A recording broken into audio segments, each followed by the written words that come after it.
8 ದಿನಗಳ ಹಿಂದೆ ಮಾಜಿ ಮುಖ್ಯಮಂತ್ರಿಗಳು ನಮ್ಮ ಕೇಂದ್ರದ ಸಚಿವರಾಗಿರುವಂತಹ ಎಚ್.ಡಿ. ಕುಮಾರಸ್ವಾಮಿ ಅವರು ನನಗೆ ದೂರವಾಣಿ ಕರೆಯನ್ನು ಮಾಡಿದರು. ವಿಜೇಂದ್ರ ಅವರೇ, ನಿಮ್ಮ ರಾಷ್ಟ್ರೀಯ ನಾಯಕರ ಜೊತೆಲಿ ಮಾತನಾಡಿ ಮೂರನೇ ಅಭ್ಯರ್ಥಿಯನ್ನು ನೀವಾದರೂ ಹಾಕಿ ನಾವಾದರೂ ಹಾಕ್ತೇವೆ, ಒಂದು ಫೈಟ್ ಮಾಡೋಣ, ಒಂದು ಸೀರಿಯಸ್ ಆಗಿ, ಯಾವುದೇ ಕಾರಣಕ್ಕೂ ಸುಲಭಕ್ಕೆ ಬಿಟ್ಕೊಡೋದು ಬೇಡ ಅನ್ನೋ ಒಂದು ಒಳ್ಳೆ ಉದ್ದೇಶ ಇಟ್ಕೊಂಡು ಮಾನ್ಯ ಕುಮಾರಸ್ವಾಮಿ ಅವರು ನನಗೆ ಮಾತನಾಡಿದರು. ನಾನು ಕೂಡ ಇಲ್ಲ, ತಾವೇ ಅಭ್ಯರ್ಥಿನ ಹಾಕಿ ನಾವು ಒಟ್ಟಾಗಿ ಸೆಣಸಾಟವನ್ನು ಮಾಡೋಣ ಅನ್ನೋ ಮಾತನ್ನು ಕೂಡ ನಮ್ಮ ರಾಷ್ಟ್ರೀಯ ನಾಯಕರ ಅಭಿಪ್ರಾಯದ ಮೇರೆಗೆ ನಾನು ಅವರಿಗೆ ತಿಳಿಸಿದ್ದೆ. ಬಿಜೆಪಿ ಆಗಲಿ ಜೆಡಿಎಸ್ ಆಗಲಿ ಇಬ್ಬರ ಉದ್ದೇಶ ಒಳ್ಳೆಯದೇ ಆಗಿತ್ತು.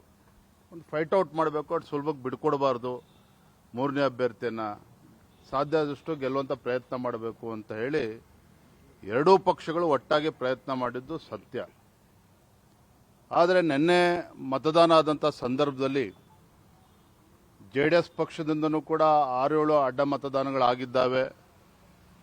ಬಿಜೆಪಿಯಿಂದಲೂ ಕೂಡ 5ಕ್ಕೂ ಕನಿಷ್ಠ 4-5 ಅಡ್ಡ ಮತಗಳು ಆಗಿದ್ದಾವೆ ಅನ್ನುವ ಮಾಹಿತಿ ನಮಗೂ ಕೂಡ ಸಿಕ್ಕಿರುವಂಥದ್ದು. ನಾನು ಈ ಸಂದರ್ಭದಲ್ಲಿ ಹೇಳ್ತಕ್ಕಂಥದ್ದು ಇಷ್ಟೇ, ನಮ್ಮದು ಒಂದು ರಾಷ್ಟ್ರೀಯ ಪಕ್ಷ.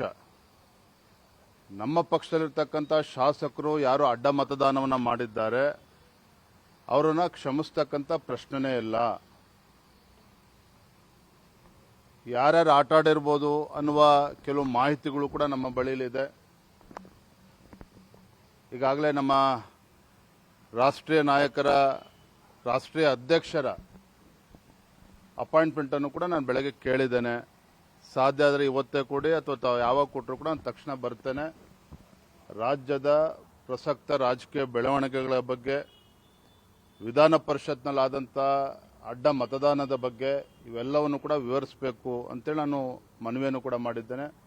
ಬಹುಶಃ ಇವತ್ತು ಅಥವಾ ಸೋಮವಾರ ಯಾವಾಗ ಸಮಯವನ್ನು ಕೊಡ್ತಾರೆ ನಾನು ಅವ್ರನ್ನ ಭೇಟಿ ಮಾಡಿ, ರಾಷ್ಟ್ರೀಯ ಅಧ್ಯಕ್ಷರನ್ನ ಭೇಟಿ ಮಾಡಿ ಸಂಪೂರ್ಣವಾಗಿ ವಿವರಣೆಯನ್ನು ನೀಡುವಂಥ ಕೆಲಸ ನಾನು ಮಾಡ್ತೇನೆ. ಆದರೆ ಒಂದಂತೂ ಸತ್ಯ, ಯಾರು ಮೀರ್ ಸಾಧಕರುಗಳಿದ್ದಾರೆ ನಮ್ಮ ಪಾರ್ಟಿನಲ್ಲಿ ಅದನ್ನು ಪಕ್ಷ ಖಂಡಿತವಾಗಿ ಗಂಭೀರವಾಗಿ ತೆಗೆದುಕೊಳ್ತದೆ. ಏನು ಅವ್ರ ವಿರುದ್ಧ ಆಕ್ಷನ್ ತೆಗೆದುಕೊಳ್ಬೇಕು ಅದನ್ನು ತಗೊಳ್ತೇವೆ. ಕ್ರಾಸ್ಔಟ್ ಮಾಡಿರೋರ ಬಗ್ಗೆ ಮಾಹಿತಿ ಇದೆಯಾ ಸರ್? ಕೆಲವು ಮಾಹಿತಿಗಳಿದ್ದಾವೆ, ಎಲ್ಲವನ್ನು ಕೂಡ ನಾವು ಬಹಿರಂಗವಾಗಿ ಚರ್ಚೆ ಮಾಡೋದಕ್ಕೆ ಸಾಧ್ಯ ಇಲ್ಲ. But let me assure you, ಒಂದು ರಾಷ್ಟ್ರೀಯ ಪಕ್ಷವಾಗಿ there is limit for everything. ಈಗಾಗಲೇ ನಮ್ಮ ಭಾಜಪದಲ್ಲಿ ಗೊಂದಲಗಳ ಬಗ್ಗೆ ಸಾಕಷ್ಟು ಚರ್ಚೆಗಳಾಗಿದ್ದಾವೆ. ಇದನ್ನು ಈ ಸಂದರ್ಭ ಉಲ್ಲೇಖ ಮಾಡೋದಕ್ಕೆ ಹೋಗೋದಿಲ್ಲ. ಕಾರ್ಯಕರ್ತರು ಬೇಸತ್ತಿದ್ದಾರೆ ನಮ್ಮ ನಡವಳಿಕೆಯಿಂದ. ಆದರೆ ಒಬ್ಬ ಚುನಾಯಿತ ಪ್ರತಿನಿಧಿ, ಭಾರತೀಯ ಜನತಾ ಪಾರ್ಟಿ ಟಿಕೆಟ್ನಲ್ಲಿ ಗೆದ್ದಿರ್ತಕ್ಕಂಥ ಶಾಸಕರುಗಳು ಈ ಮಟ್ಟಕ್ಕೆ ಹೋಗ್ತಾರೆ ಅಂತ ಹೇಳಿದ್ರೆ ಎಲ್ಲೋ ಒಂದು ಕಡೆ ಗೆರೆ ಎಳೆಯುವಂಥ ಕೆಲಸ ಒಂದು ರಾಷ್ಟ್ರೀಯ ಪಕ್ಷವಾಗಿ ಅದು ಮಾಡಬೇಕಾಗ್ತದೆ. ಅದನ್ನು ನಮ್ಮ ರಾಷ್ಟ್ರೀಯ ಅಧ್ಯಕ್ಷರು ಕೂಡ ನಾನು ಈ ವಿಚಾರವನ್ನು ಚರ್ಚೆ ಮಾಡ್ತೇನೆ.